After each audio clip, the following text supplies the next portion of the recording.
എടുത്തതിന് ശേഷമാണ് നമ്മൾ ഫ്രൈ ചെയ്തെടുക്കണം, റോസ്റ്റ് ചെയ്തെടുക്കണം കേട്ടോ. ആവശ്യത്തിനുള്ള ഉപ്പ് നമുക്ക് ചേർത്ത് കൊടുക്കാം.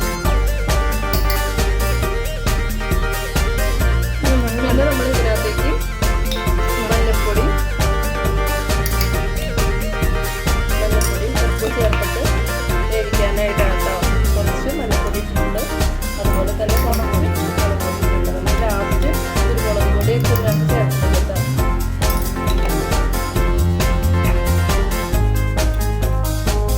വെള്ളവും ചേർക്കും.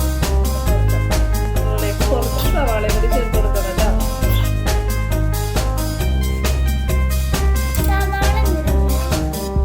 സവാളയുടെ ടേസ്റ്റ് കിട്ടാൻ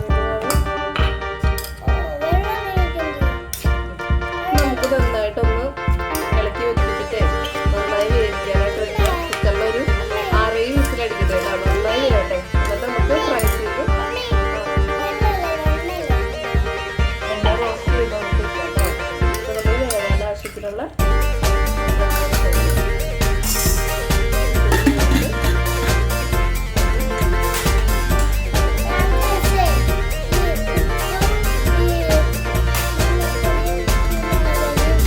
കളർ നന്നായിട്ട് വരാം കേട്ടോ.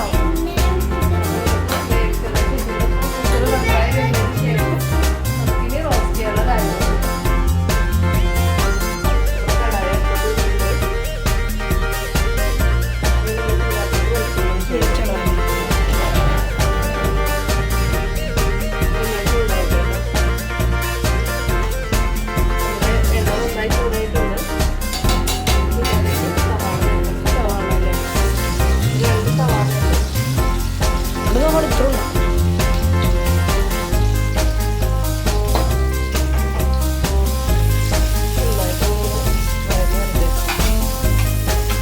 ബ്രൗണിഷ് കളറാണ്.